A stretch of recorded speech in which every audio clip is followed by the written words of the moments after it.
Video শুরুর প্রথমেই দর্শক বন্ধুরা আপনাদেরকে একটা বিশেষ কথা জানিয়ে রাখি। খেয়াল করে দেখবেন অনেকে বাড়ির ঠাকুর ঘরে মা লক্ষ্মী পাদুকা রেখে থাকেন এবং প্রতিদিন পূজা করেন, কিন্তু মজার বিষয় কি জানেন, অনেককে দেখে আরও অনেকে লক্ষ্মী পাদুকার পূজা তো করেন, কিন্তু অনেকেই জানেন না এই বিশেষ পূজাটি করলে কী কী উপকার মিলতে পারে। তাই তো এই ভিডিওতে মা লক্ষ্মীর পাদুকা বাড়িতে রাখলে কী কী উপকার মিলতে পারে সে বিষয়ে আলোকপাত করার চেষ্টা করা হলো।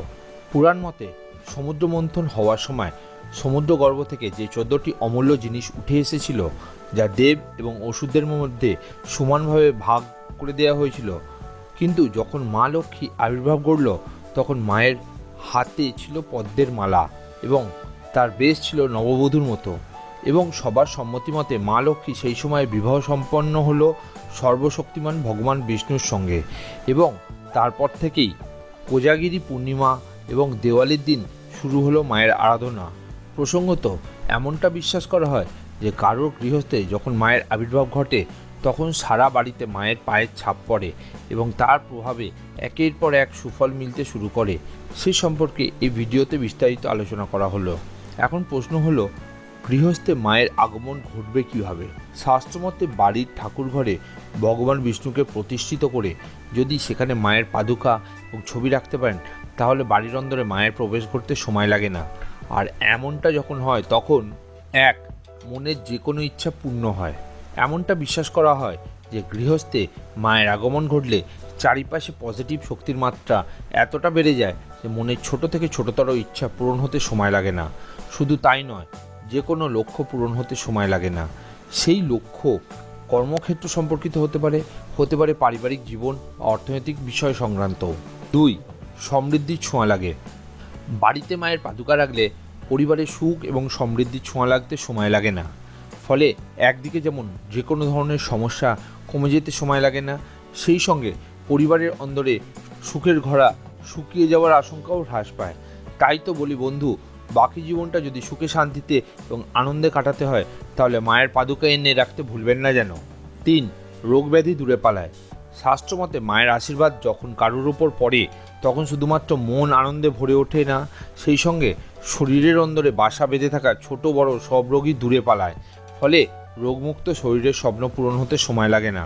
তাহলে বন্ধু, এবার নিশ্চয়ই বুঝতে পেরেছেন যে বাড়িতে মায়ের পাদুকা রাখার প্রয়োজন কতটা। 4.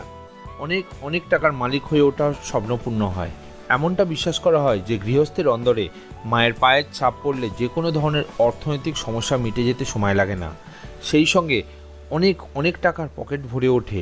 ফলে অল্প সময়ে বড়লোক হয়ে ওঠা স্বপ্ন পূরণ হতে হয় চোখের পলকে। 5. গৃহস্থের পরিবেশে পবিত্রতার ছোঁয়া লাগে।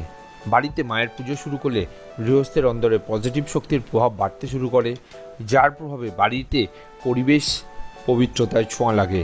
আর এমনটা হওয়া মাত্র মায়ের যেমন আগমন ঘটে তেমনি পিছু পিছু ধন দেবতা কুবেরও পায়ের ছাপ পড়ে গৃহস্থের অন্দরে। কারণ এমনটা বিশ্বাস করা হয় যে মা লক্ষ্মী যেখানে থাকেন সেখানে ধনদেবতাও থাকেন। আর একবার কুবেরের আশীর্বাদ লাভ করলে জীবন বদলে যেতে সময় লাগে না, তেমনি সারা জীবনে কখনো অর্থনৈতিক সমস্যার মুখোমুখি হওয়ার আশঙ্কাও কমে যায়। 6. পড়াশোনায় উন্নতি ঘটে। শাস্ত্রমতে প্রতিদিন মায়ের পাদুকার পুজো করলে বাচ্চাদের মনোসংযোগ ক্ষমতার উন্নতি ঘটে, ফলে পড়াশোনায় উন্নতি ঘটার সময় লাগে না। সেই সঙ্গে পরিবারের বাকি সদস্যদের কর্মক্ষেত্রে উন্নতি লাভের পথ প্রশস্ত হয়। প্রসঙ্গত যারা ব্যবসা করেন তারা যদি তাদের অফিসে মায়ের পাদুকা রাখতে পারেন তাহলে ব্যবসার উন্নতি ঘটতে সময় লাগে না। 7. ভুল সিদ্ধান্ত নেওয়ার আশঙ্কা কমে। এমনটা বিশ্বাস করা হয় যে বাড়িতে মায়ের পাদুকা এনে রাখলে জীবনের প্রতিটি বাঁকে সঠিক সিদ্ধান্ত নেওয়ার সম্ভাবনা বেড়ে যায়। আর বেশিরভাগ সিদ্ধান্ত যখন ঠিক হয় তখন জীবনের ছবিটা বদলে যেতে সময় লাগে না। তার বলার অপেক্ষা রাখে?